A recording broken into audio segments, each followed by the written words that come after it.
Viral di media sosial cerita dosen melecehkan mahasiswanya sendiri. Oknum dosen di Fakultas Pertanian Universitas Mataram, inisial AW itu melakukan hal tak senonoh berkedok bimbingan skripsi. Terungkap alasan si mahasiswi tak berani melawan dosennya saat melecehkannya.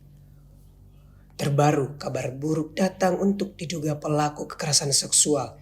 Dirinya sedang diusulkan dipecat dari pekerjaannya sebagai pengajar. Satgas Penanganan dan Pencegahan Kekerasan Seksual (UNRA) melakukan serangkaian investigasi mengenai kasus yang melibatkan AW. Terungkap fakta bahwa AW ternyata pernah melakukan aksi bejat yang sama pada tahun 2010. Korbannya pun tak hanya mahasiswa, tetapi juga dari kalangan dosen. Satgas PPKS UNRA mengusulkan ke Badan Kepegawaian Nasional agar pelaku dipecat sebagai ASN.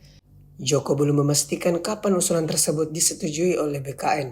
Namun saat ini AW diberhentikan sementara. Dia meminta kepada mahasiswa agar tetap mengawasi apabila dosen tersebut masih beraktivitas di kampus untuk segera melaporkan ke Satgas PPKS UNRA. Download Tribun X sekarang, menghadirkan lokal menjadi Indonesia.